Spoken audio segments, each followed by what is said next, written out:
5 books that have had the most impact on my journey when I was first starting out. And they can help you too. We believe in building a strong foundation, just like the story we told about the third pig. Building that foundation so that you can progress even when the challenges hit. Tony Robbins talks about being in different seasons in life. Winter will come, just like winter comes every year. Winter will come. You will hit those challenges. Having a strong foundation will help you get through and weather those times you're in winter. COVID was the biggest winter we've ever experienced.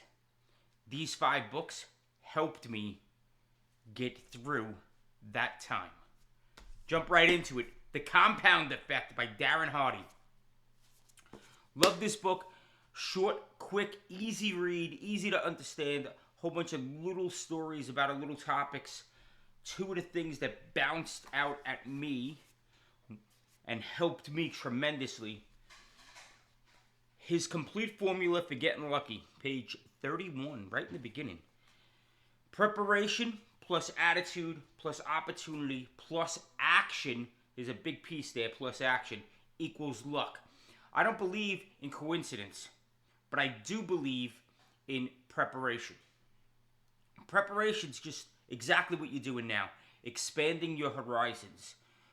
Listening to videos, listening to podcasts, listening to audiobooks, reading articles and blog posts and all of that stuff. Building your proximity. That's what preparation's about. Attitude, your belief in your mindsets. Switching from the sympathetic nervous system to the parasympathetic nervous system. 2 nervous systems we have. The sympathetic nervous system is fight and flight. So we're always operating from the negative bias. If we're not combating that negative thought process, if our default thought process is predominantly negative, and it is, we've had studies that prove that, right? If that's the case, then we can't be open to the opportunities that are all around us. So how do we get to that parasympathetic way of thinking?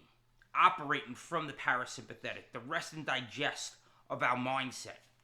Building out our mindset so that when those opportunities that are all around us appear, we could seize them. And we could take action on them. That's the key point. When we're operating from rest and digest, right, the parasympathetic, our bodies are relaxed. We're more open to seeing the opportunities that come past us. Because opportunities pass us every day. We just aren't on the frequency of that opportunity. We're not seeing it because our salient network and our reticular activating system isn't alive and firing on those opportunities. And then the big one, when that opportunity comes along, we have to take action. Sometimes we fail, sometimes we take action and we fail. It doesn't mean that we're a failure. It just means that we failed in that endeavor. Think about riding a bicycle. When you first started riding a bicycle, you took those training wheels off the first time. 95% of the people fall, skin their knee. They get up, they brush themselves off, and they continue down. It's the same thing. You have to be willing to take action.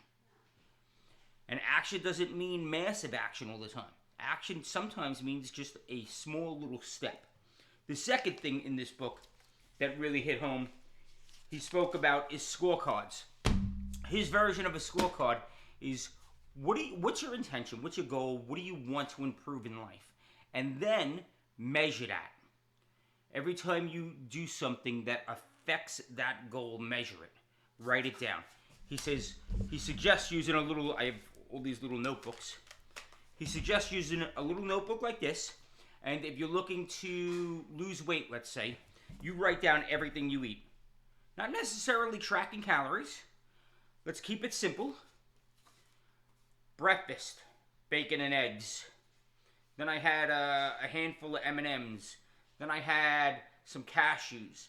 Then I had lunch, which was a salad, grilled chicken salad. Whatever it is, every time you pick something up and you consume it, you write it down.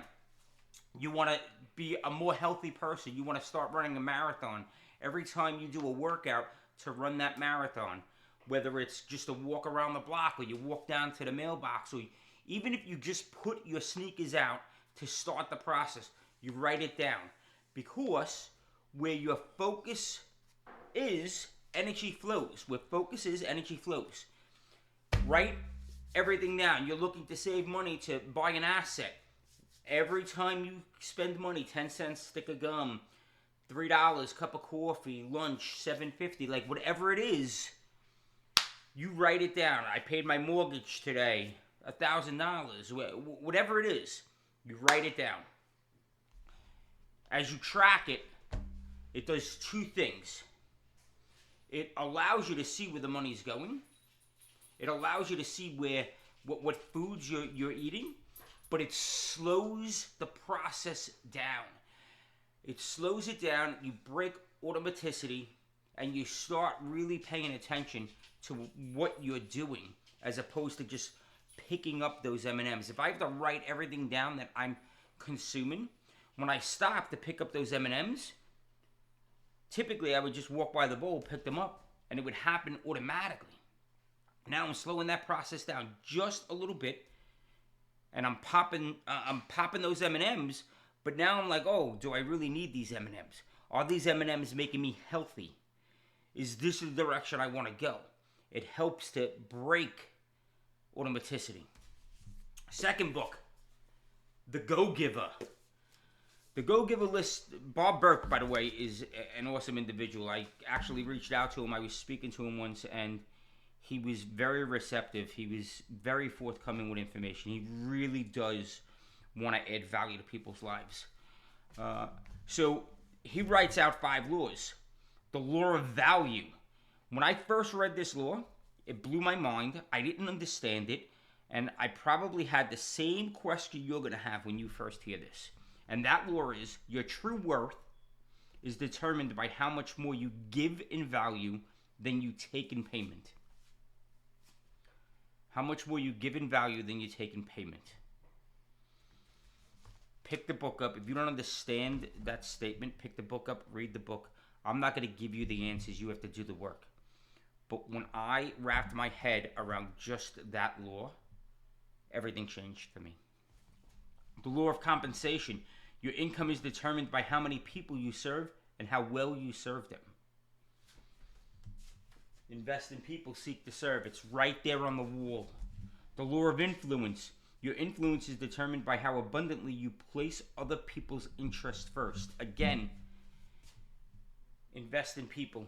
We're not saying that we're not saying that you have to lay down and just let people walk all over you because you need their interests first. That's the scarcity mindset. That was actually how I took this law.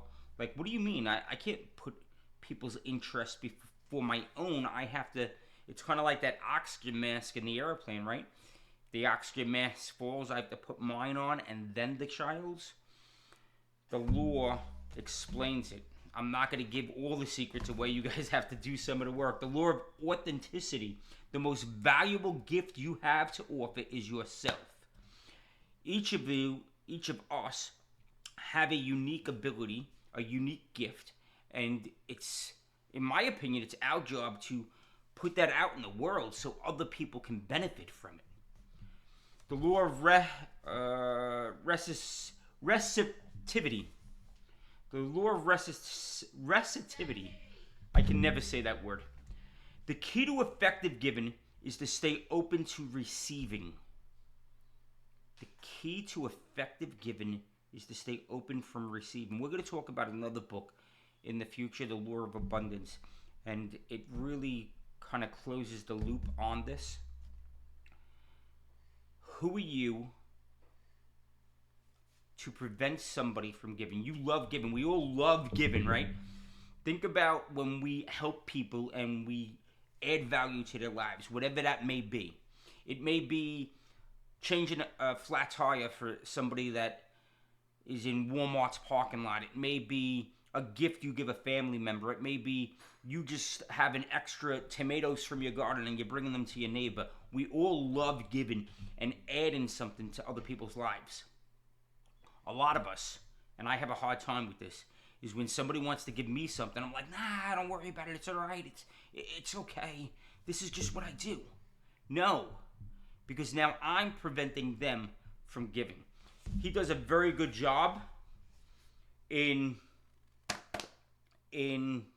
explaining it in the book, and it's an awesome book. When I started paying attention to these laws, I started changing the way I think. Zig Ziglar has a really good quote. You can have everything in life you want if you will just help enough people get what they want. The Go-Giver by Bob Burke. The Purple Diary, or the Purple Bible as they call it. Rich Dad, Poor Dad. A lot of people, this causes a lot of emotion. A lot of people love it. A lot of people are like, nah, that's no good. This is one of the first books I ever read, going all the way back to the 90s. Rich Dad, Poor Dad taught me two primary things: the definition of an asset and the definition of a liability. An asset puts money in your pocket. A liability takes money out. Keep it simple. The other thing that this taught me was how wealthy think about money, right? The wealthy have income. They have dollars. What do they do with those dollars? A buddy of mine says that the dollars are like little soldiers. They're little like toy soldiers. And they go out there and they find other soldiers and they bring them back with them. They go out there and they find their friends and they bring them back. That's how the wealthy look at dollars. So the wealthy will have income. They will use that income to buy assets and use those assets to kick off additional income. And then that's the income they use for their expenses. Whereas the middle class will have income. They will take that income, they will pay their expenses, and then whatever's left over, and there's never anything left over, they will then go out and buy assets. It's why the rich get richer and the poor get poorer. It's right there. That's it in a nutshell. My favorite book, Energy Leadership. Energy Leadership is by Bruce Schneider. Bruce Schneider is the founder of IPEC Coaching. Awesome coaching platform.